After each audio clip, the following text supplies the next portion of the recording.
Are so cool.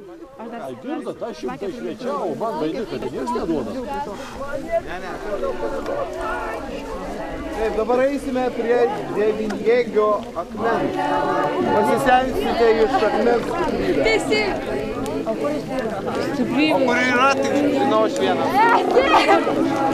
Oi, tau įsiu.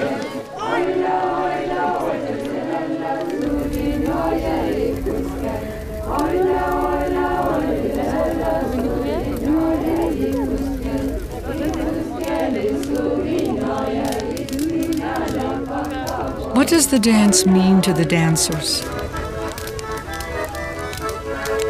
How do we measure the beliefs that set those feet in motion?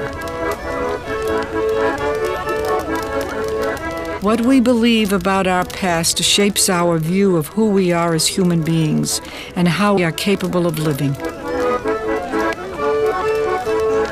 We can dream of a culture of harmony and peace in balance with nature, but has there ever been one?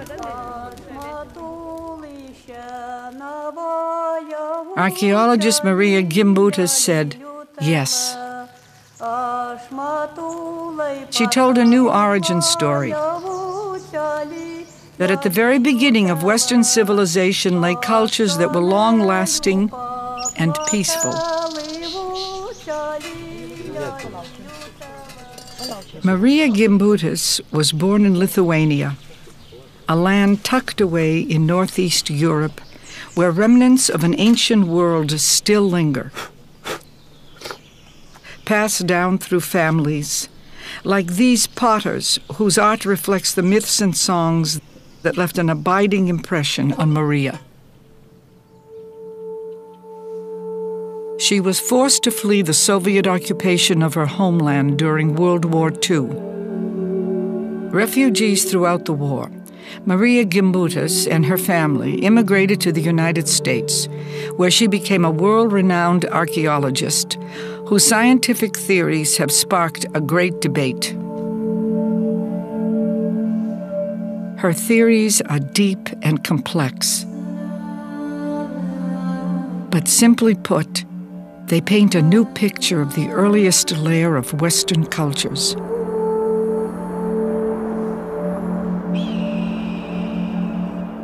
Long before written history began in Sumer in Egypt, settlements in the forest clearings and riverbanks of Southeast Europe achieved a high level of culture and art. 8,000 years ago in the Neolithic or New Stone Age, agriculture, pottery, weaving, and herding were already being practiced. The first farming communities where women and men lived showed no evidence of organized warfare. They left behind thousands of artifacts, a rich legacy of paintings, pottery sculptures, and figurines, all connected to goddesses and gods who are at the center of a rich religious life. The primordial deity for our ancestors was female, Marija wrote, a self-generating goddess, giver of life, wielder of death, and regeneratrix.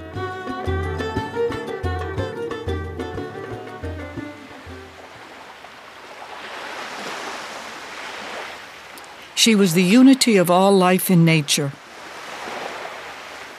Her power was in water and stone, in tomb and cave, in animals and birds, snakes and fish, hill, trees, and flowers. She was there for millennia, and she was always sacred, because what our forefathers understood was sacred earth, living earth.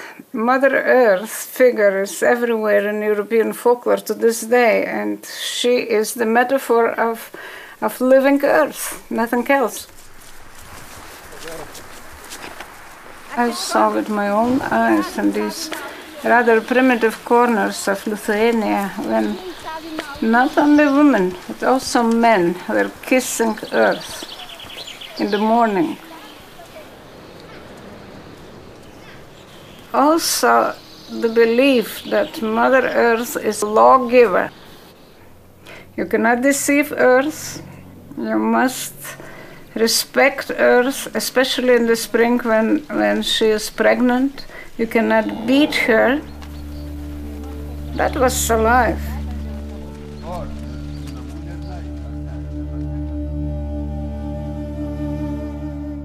Marija traced a continuity of sacred earth symbols going back to the earliest human art. The Old Stone Age, with their vibrant images of animals and female forms. The Paleolithic goddess was the creatrix. Her body parts like breasts, belly, buttocks, vulva are the procreative parts of the body. And this shows that she is the creatrix. So I can speak in detail about the functions of the goddess, about the existence even not of one great goddess or great mother goddess, but about many types of goddesses.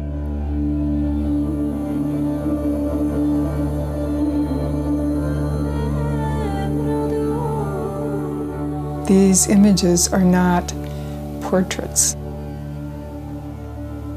They're not personified portraits.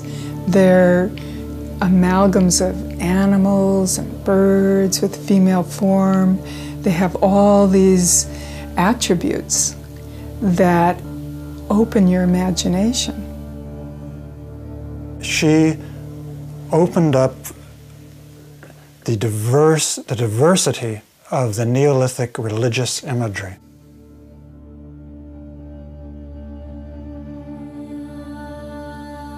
It's our language from 10,000 years ago, you know. This is how we understood the world. This is how we spoke about life.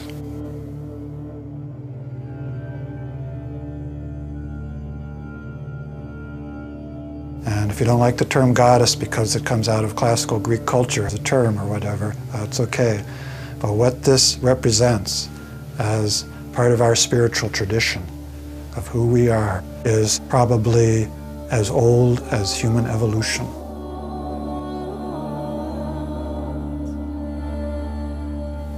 In every culture, the symbolism and the metaphors and the myths that they create are their way of interacting with the great mythic drama that we all live in, which is the unfolding of the universe, the earth turning around the sun, the seasons changing, the elements rising, the tides, the rhythms of the moon.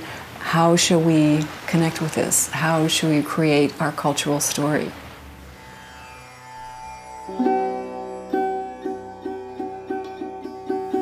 But she knew that the symbol system was central to the meaning of people's lives in these cultures.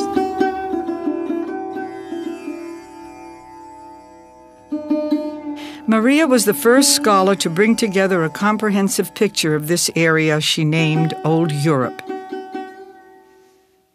Among its dozens of regional cultures, she found many similarities in symbolism, social structure, economy, and art.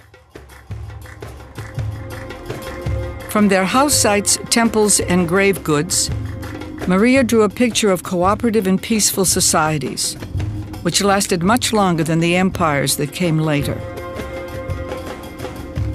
To date, over 3,000 sites have been documented, and tens of thousands of miniature sculptures have been found, made of clay, marble, bone, copper, and gold.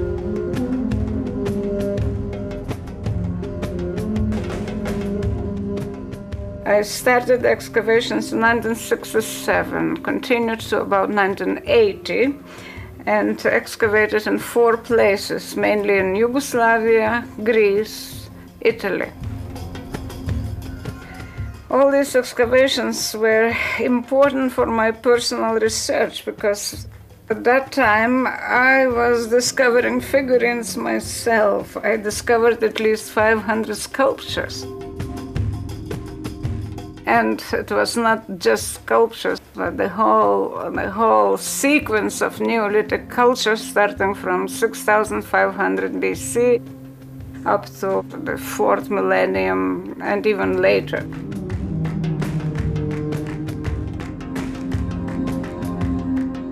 From the excavations, I was learning what I was reading in the books, and then I could prove by spade. And so she really put old Europe on the map as a coherent concept, which was this wonderful flourishing of culture before the Bronze Age, when they had very well developed villages, when they did a lot of art, produced these figurines, when metallurgy was initiated. The massive synthetic abilities of her mind to piece together chronologically hundreds and hundreds of sites and different cultures all over Europe and track their interrelationships and all of that is just massive.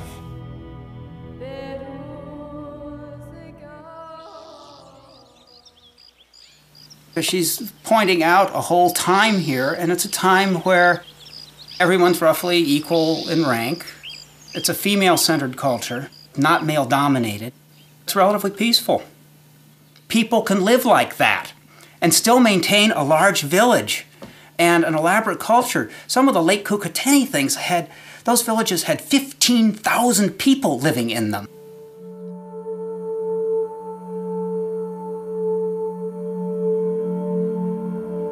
Kukatini, Vincha, Sesklo. Our history books never told us these names.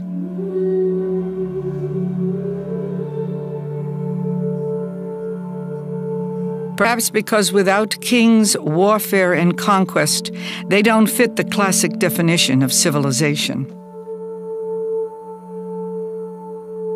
We can clearly make a statement.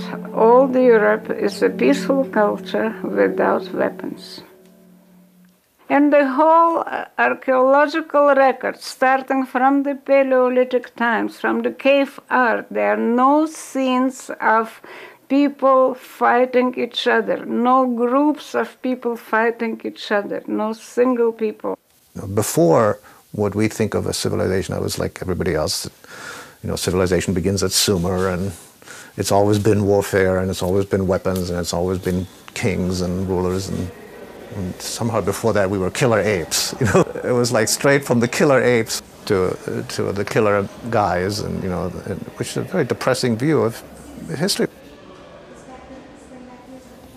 And so someone who tells us that there were civilizations that could be peaceful, this is very threatening to everything we've been taught. And it's not only threatening to the power of man in our society, but to the way in which we've accepted that militarism is necessary, that the way to resolve conflict, the only way is to have a standing army. So she's really asking us, is the way we're living the best way to live? At first I thought, this is all fantasy. I could not imagine a time that was free from war. But after a lot of denial, and I began to carefully consider what she had written and examine her works more carefully, and it was like a deeply religious experience. To be swept out of one world and to be drawn into a much vaster and deeper sense of the universe. She's describing a world in which people were very connected. They were connected to the life process. They were connected to the seasonal cycle. They were connected to the understanding that the sacred is in the earth.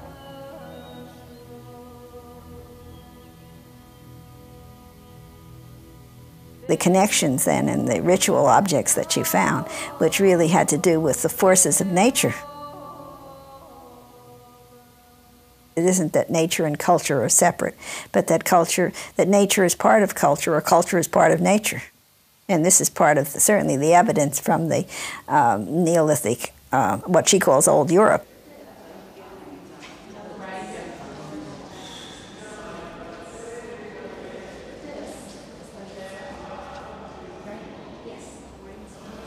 The Neolithic is the moment when the humans that moved, the hunters, the gatherers, when they finally settled down. And this is it's the birth, really, of civilization and of a settled human culture.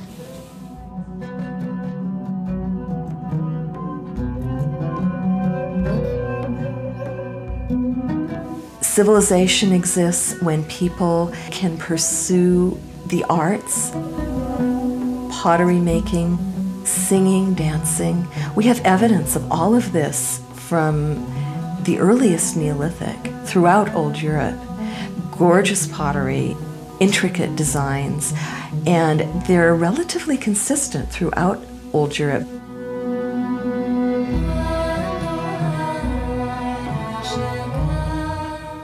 Marija's belief, which I happen to agree with, is that this artistic aesthetic was interwoven with their religious beliefs.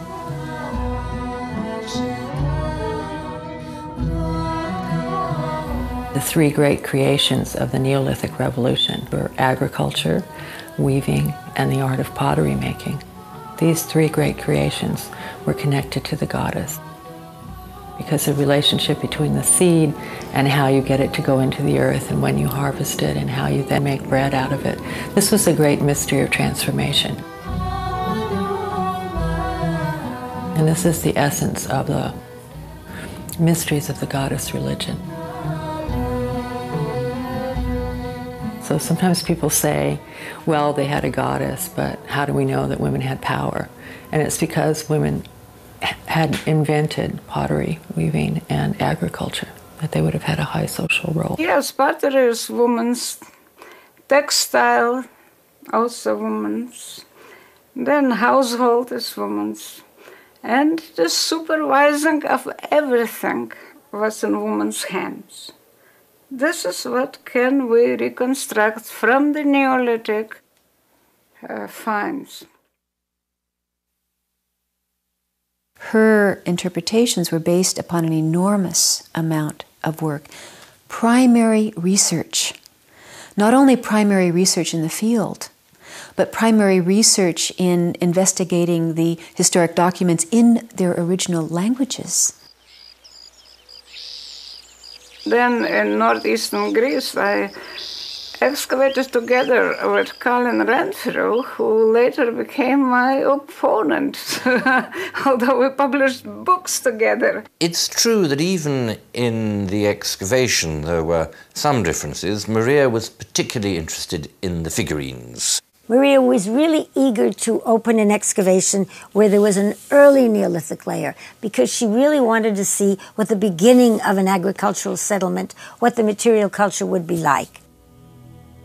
And Sitagri was extremely rich. It had over 200 figurines.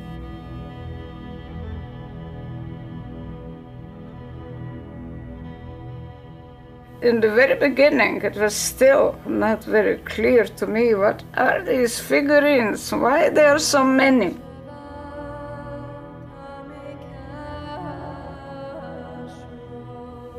Then she developed her ideas about it, and one was that she could really understand the religion of these people from the figurines. She jumped to the conclusion, which is an old conclusion that others reached before her, that all these different representations of women were all the goddess in different guises, in different manifestations. And of course there used the notion of the goddess, which I think is meaningless.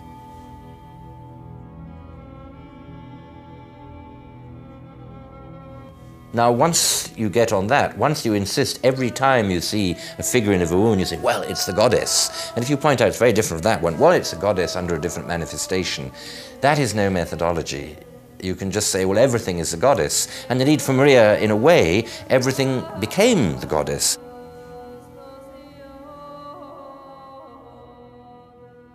Early religion to Marija was not about sacred texts or dogmas,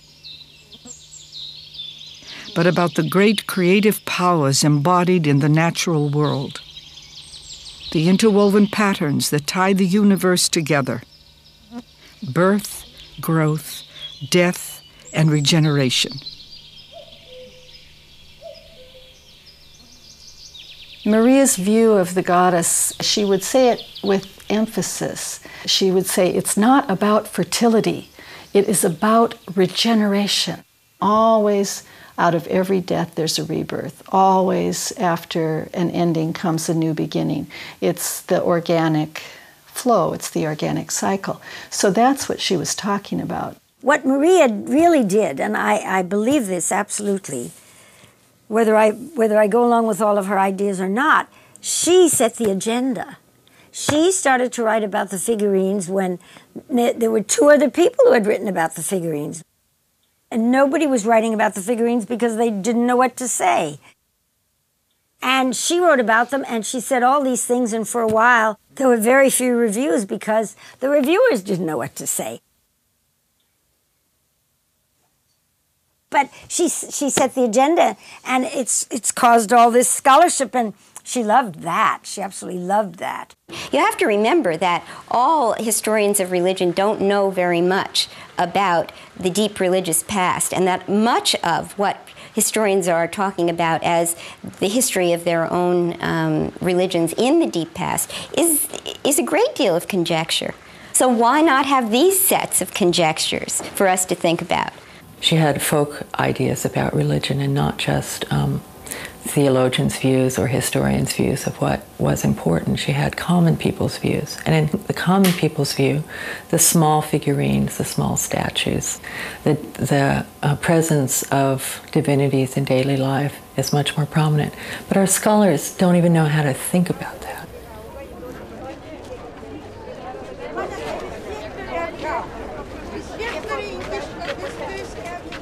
The common people of Lithuania, the old women of the fields and markets, had always been one of Marija's sources of inspiration.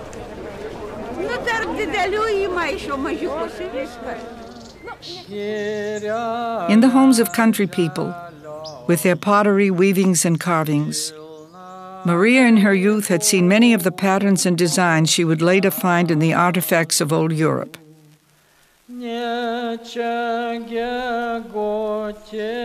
Common things encoded hidden symbols, Marija discovered, as she studied the rich folklore and folk art that surrounded her.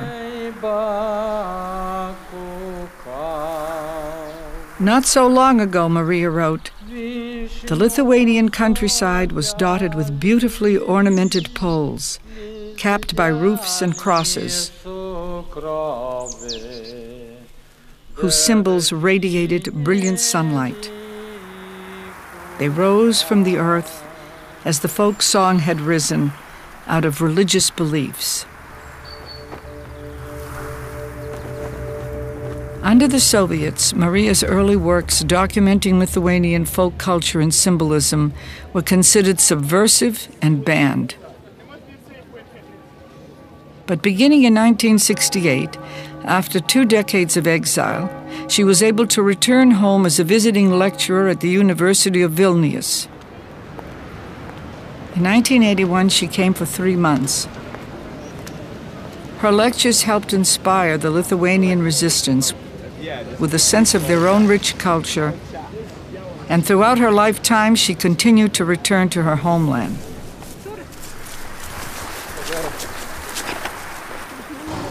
When you excavated in Lithuania, you found in the grave goods material culture which still was reflected in present-day Lithuania folk custom.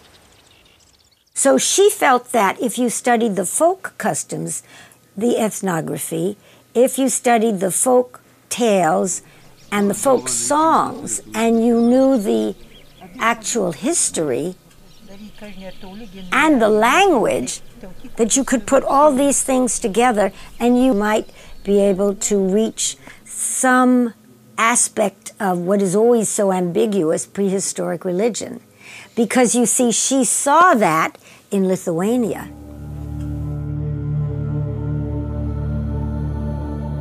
The religion of old Europe changed radically towards the end of the 3rd millennium. Horseback riding peoples from the Russian steppes Marija called Kurgans swept across Europe in 3 great waves of invasions over several thousand years. And that collision is reflected everywhere, in mythology and in language. Villages are often fortified. You also have class stratification. Some people's grave is big, loaded with loot, loaded with stuff, beautiful museum pieces, and some people's graves aren't. You've got some people that are rich and some people that are poor. And from the very beginning, they had weapons. I dealt with weapons, with the hill forts, all that. I spent 10 years on that. Hierarchical, male-ruled, they worshipped a sky god and brought a new religion. They spoke an ancestral Indo-European tongue which spread with their migrations. New gods clashed with old traditions. This collision of cultures transformed the old myths and values and changed the heart of old Europe. If you read the epics, if you look at the art, if you look at what's on the pottery, look at the writings of Homer, what you can see there is that there was a conflict between the old earth deities and the sky deities. There should be nothing surprising in what she's saying. She's just kind of proven what many people had speculated about during the 19th and early 20th century, and she put that old European society on the map. She showed us that it was really there. From the mythic world of old Europe, Marija's life journey took her into the world of the scientist, where her early works on the Bronze Age established her reputation as a world-renowned scholar. Here at the Pacifica Institute in Santa Barbara, her archives are preserved. Marija's later works on the Neolithic pioneered the discipline of archaeomythology, bringing together studies in archaeology, folklore, ethnology, linguistics, and mythology. Interpretations from one field could be checked against the evidence of other fields. She also spoke about her satisfaction when the various disciplines would line up and give the same picture of what she was looking at. And she said, that's my satisfaction, to find out what this means. In her lifetime, she published hundreds of articles and 20 major books, translated into many languages. As archaeology restricted its focus to statistics and material culture, Marija broadened hers. She insisted that to understand our ancestors, we must consider their belief systems, which she saw encoded in their art. The Goddesses and Gods of Old Europe, published in 1974, was the beginning of a deep split with her colleagues. I mean, she was very, very well respected until she went into this material. She took a leap of faith by interpreting, saying that she could understand what this was pointing to. And I think that's where, she sort of stepped off the map with archaeology, is that she took it into the language of imagery and of mythology and of poetry. And this is as far as you could get, really, from the econometric grip of archaeology during the 50s and 60s, where the idea is to excavate a culture, figure out the economic production and relations, and all these artifacts are epiphenomenal, and some kind of religious stuff. I mean, it was the modern economist mentality put onto the excavation. The other thing that makes Marija Gimbutas extremely controversial with archaeologists is mythology. Most archaeologists don't have a good background in mythology. Marija Gimbutas came into the field with a damn good background in folklore. She'd been out there collecting folk stories in the fields before World War II broke out. Summer was still peaceful in the 1930s when Marija and her sweetheart Jurgis Gimbutas wandered the back roads of Zukia searching for singers of old songs.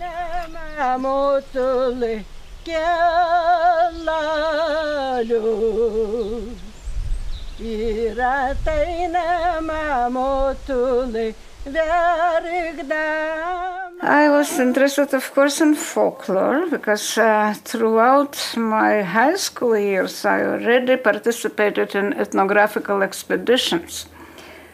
And I collected folk songs.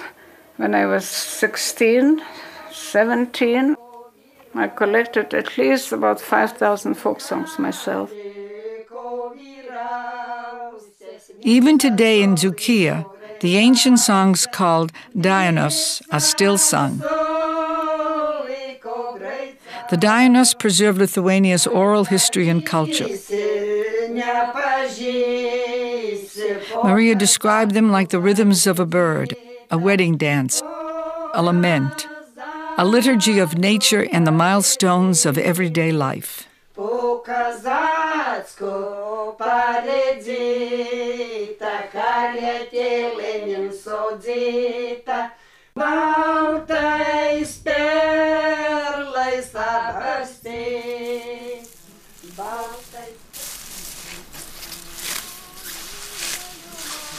Here, at this point, I start to understand what is the ancient song and what the song was in the very beginning. You did everything singing, and your song traversed the earth. And the woman, even working hard, was happy because she had the song with her. And her belief system was connected to what she expressed in songs. So that stayed with me for the whole of life. I was a privileged child. When I have difficult time now, I go back to my childhood, to abundance of love around me. Marija and her cousin Mele grew up together. Their mothers were sisters, and the households were closely intertwined. Mele and her daughter Inga and her granddaughter Usteya are respected scholars and hard-working women in their professions, typical of this remarkable family. Mamytė, mano mamytė ir jos mamytė buvo iš valstiečių, kilę nuo Šiaulių ir šitoj šeimoj 9 vaikai, 5 aukštąjį arba vidurinį mokslą baigė. Ir tapo iš karto mokslų daktarė medicinos. Tai buvo pirmoji Lietuvoj moteris su mokslo daktaru. Tai irgi taip pat rodo. Medicinos mokslo daktaru. Kaip? Su okulistų medicinos mokslo daktaru. Medicinos moterų.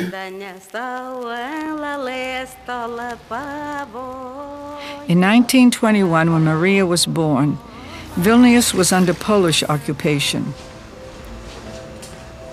The family apartment was the center of her parents' efforts to preserve Lithuanian culture and restore independence.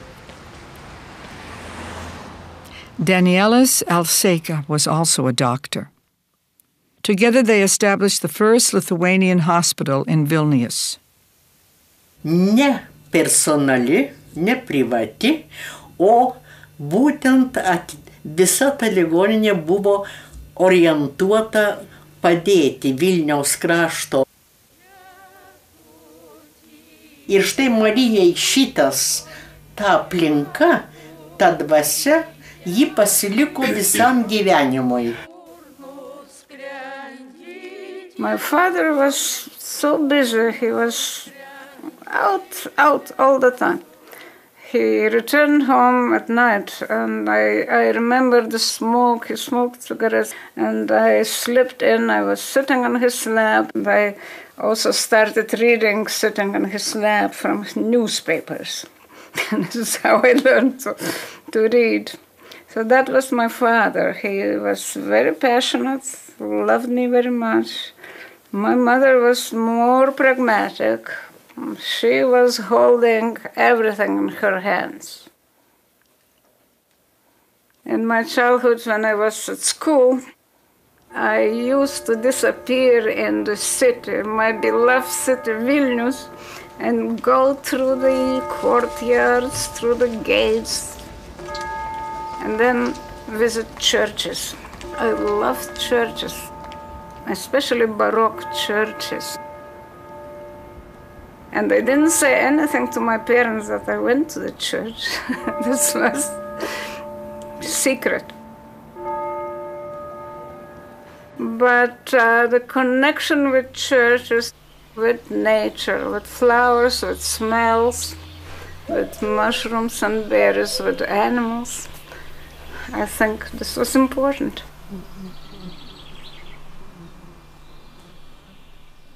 But then at the end of the high school, especially after my father's death when I was 15, it was a terrible shock. It was the beginning of a new Marija, interested in death problem, birth and death, regeneration, afterlife. And then I became a good student. Peace was shattered when the Soviets invaded Lithuania in 1940. At that time, I was writing my dissertation about burial rites, so you can imagine the conditions. They started to ship people to Siberia. Out of my own family, about 25 people disappeared. With war raging around them, Marija and Jurgis married. At that time when I was married, I thought, well, what I did now, it was a stupidity because I was not ready to marry, not at all. Well, I was married, and then a child was born in 1943. Then the Germans invaded. The German occupation brought something different. Again, they started arrests, so who was not arrested now was arrested. The Germans destroyed Lithuania's once flourishing Jewish community. Then the Soviets came back. So we either escape or we shall be shipped to Siberia. Lithuanians by the hundreds escaped by way of the Nemunas River.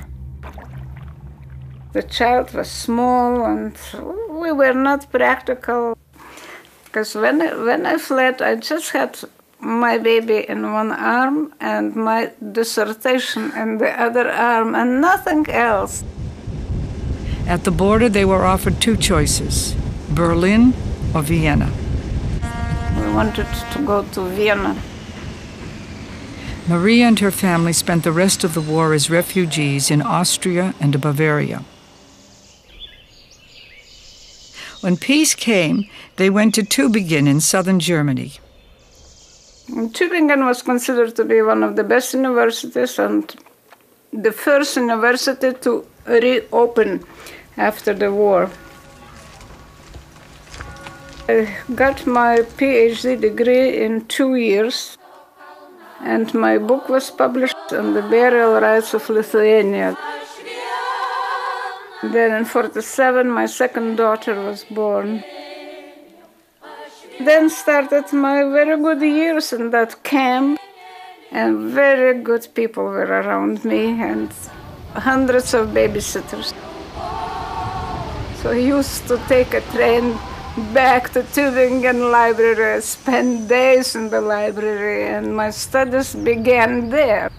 I don't say that I finished my studies with a degree. No, I did something else. And what I did, I returned back to the same, to the folklore studies and to folk art studies, mainly. In 1949, the Gimbutas family, together with Jurgis's mother, were finally able to emigrate to the United States. They went to Boston, where Jurgis found work as an engineer, and Marija was offered an unpaid position at Harvard. I received a letter. If you are serious, you can continue your studies. We shall give you an office here. And if you want to produce a work on prehistory of Eastern Europe, you're welcome. Nobody understands the width and the breadth of information that she brought with her. She had this background of mythology, Then she had all these languages. And then she had her archaeology training, which was rigorous and European. So here I am at Harvard, and this was already 1950. And I knew that I am the only person who knows East European prehistory in the whole United States. There was practically nobody else. And that was my strength. Like so many women, Marija struggled to balance her professional life and her family life as the mother of now 3 daughters. What I remember of Mother, she would sit down at the piano and play maybe a few times a week. We didn't have a television, and the living room was a place to read, to study, to listen to music. We had lots of company, many interesting writers, intellectual people, so-called intellectuals, because my parents belonged to the Lithuanian Cultural Club, which they also led for a few years. Harvard published the prehistory of Eastern Europe, and it was widely read and distributed. Although Marija received no advance or royalties, it established her reputation as an expert in Eastern Europe's deep past. So this was the beginning of my career in America. There was no real chance to stay as a woman at Harvard. I knew that I can stay as a research fellow and lecturer, but I probably would never be a professor there. In the 1950s, as a staff member, I couldn't join the faculty club if I went alone, not escorted by men. Also, 2 libraries were closed to women, so that I couldn't really stand. I hated the situation. My relations with my husband, they were also never very wonderful. In 1963, Marija was offered a position at UCLA as a professor.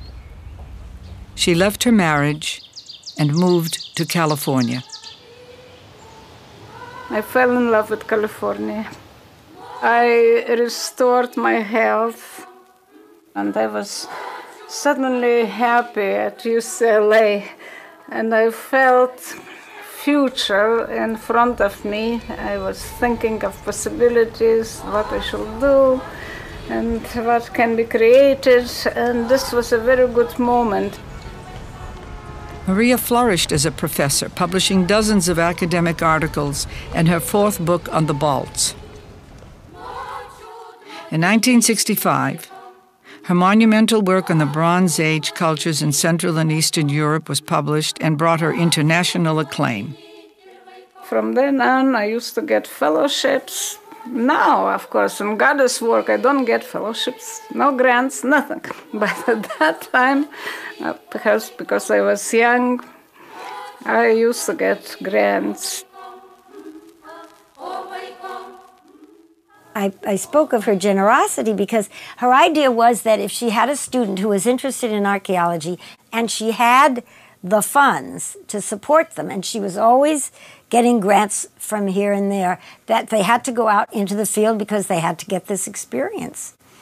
She didn't say we should go and do it in the library. She said, no, you have to go into the field. And here she is in the field, 1968, I'd say. She didn't go out there and set out the squares and start excavating with a shovel. She was the person who had a kind of an overall view. She was a synthesizer. She had such a tremendous knowledge of the archaeology that had gone before. Kilian, which began in 1973, was really Marija's dream excavation because it yielded so many figurines, and so many figurines in context.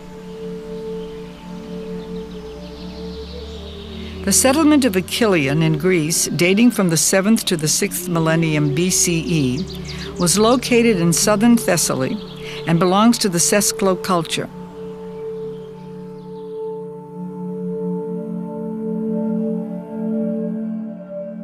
Hundreds of figurines were found in association with houses, outdoor hearths, bread ovens, and special platforms. Their context furnishing vital clues to their functions. And that's the fun of it. You'll work out how many figurines are there that look like this on this particular site. What do the others look like? They're all talking about the diversity in terms of their shapes and their occurrence. Then you can say, well, where are they found? What are they found with? Did they believe in the goddess? Were there goddess worshippers? Were women respected?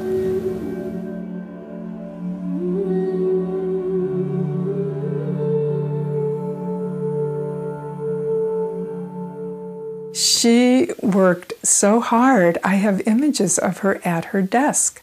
When I stayed with her every morning, I'd get up. She had already been up at the crack of dawn. She's studying, she's reading, she's looking, she's writing, taking notes.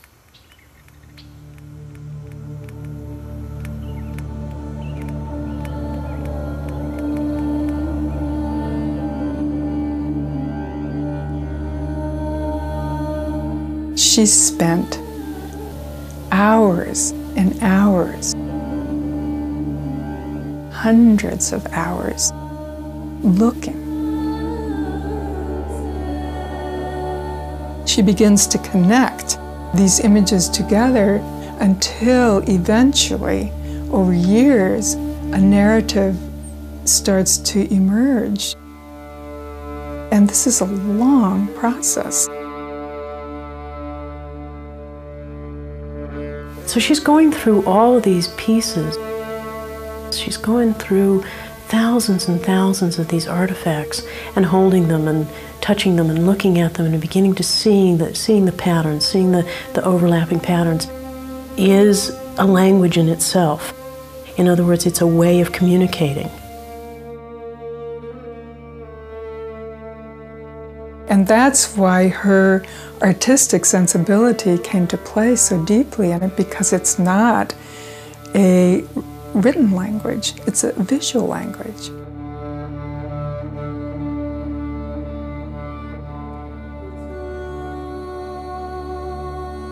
The pubic triangle, locus of birth, pleasure, and regeneration, was the primary pictogram of the symbolic language Marija decoded in her most controversial book, The Language of the Goddess. The triangle morphs into the V or chevron that Marija found marked on hundreds of bird goddess figures. She identified the zigzags and lightning bolts and sinuous meanders with water.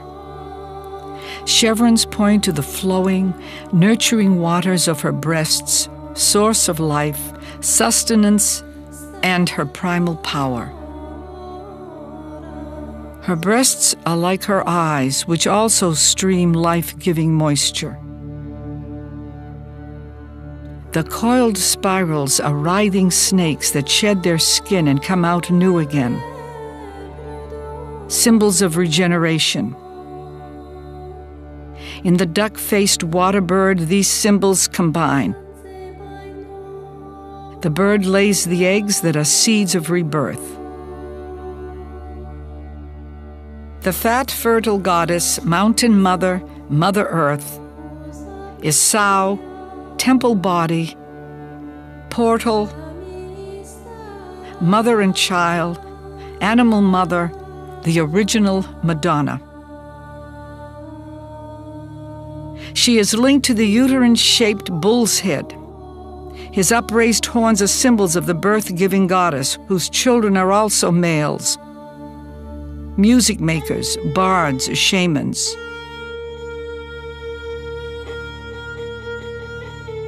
The bone-like death goddess Marija called the stiff nude. From her vulva came rebirth and regeneration. She is the owl, the funerary urn, the bird of prey, the meandering soul's journey. The goddess was fish. She had many animal forms. egg-like, fertile, watery. She was the womb-like hedgehog, the double-axe butterfly of transformation. And Marija saw these symbols repeat again and again in infinite combinations that spelled out a mythology.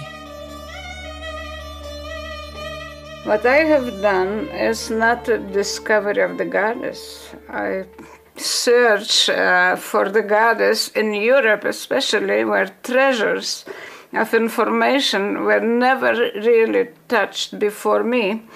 And I'm very glad I had a chance to do it. Marija presented her interpretations at many international conferences, but was often harshly criticized by her colleagues, who disputed her conclusions and did not understand her methods. Anybody who tells us that they know that this is what happened in the past has got to be questioned, because we're not going to know this is what happened in the past. If I can just butt in there, that's what's interesting with Marija, that in a way she did challenge authority. She did challenge the established authoritative picture or story of what happened in prehistory by writing about old Europe. On the other hand, she wrote that story in an authoritative fashion, we feel. She felt she had a direct line to these things. So she felt to some extent that she could understand it in an intuitive way. I'd almost say a feminine way, but that might be, I might be criticized by some of your more critical viewers, but she had a very holistic approach to things. And that's why it was so creative. It was that cross-fertilization of ideas which enabled her to see things which other people hadn't seen. But artists, ecologists, feminists, contemporary goddess worshippers, and social thinkers were deeply inspired by her work. When Marija began to publish her work on the symbolism of old Europe, it just happened to coincide with the second wave of feminism and the development of ecofeminism and the sense of rediscovering the fact that we are connected with this earth. There were feminists who found in Marija's ideas the scientist whom they had hoped would support their ideas that once God was a woman. And so she was borne aloft by really a lively group of women and men too, and she never looked back. So the backlash against her, I think, is part of the backlash against feminism, because she got identified with feminism. What she saw and how she interpreted what she saw came from the sum total of her life, the depth of her scholarship, her excavations, and her deep roots in Lithuania.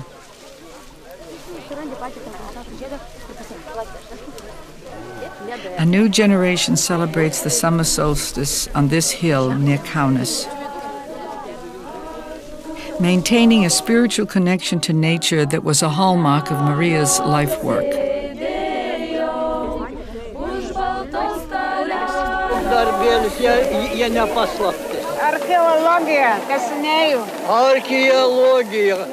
Throughout her lifetime, Marija was awarded many honors and degrees, but none meant so much as the one she received in 1993 from the University of Kaunas on what would be her last visit to Lithuania. Tokiu savarankišku keliu einant, kartais yra sunkumų, reikia nepalūžti, nenukrypti. Ir tada žmogus ieška, iš kur pasisemti stiprybės, iš kur gauti gyvybės vandens. Ir man gyvybės vanduo visad buvo Lietuva. Ir mano vaikystė.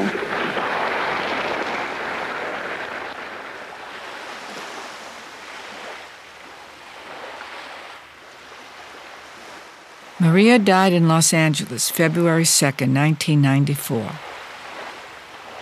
She asked for her ashes to be carried back to Lithuania, her beloved homeland,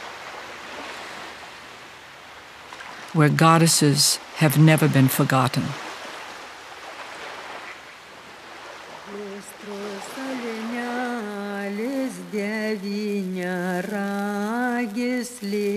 May the Earth Mother Janina hold you in gentle embrace. May the rays of the goddess Sula warm you in winter. May Medina, spirit of the forest, shade you in summer. May Lima, lady of good fortune, bring you all you can conceive.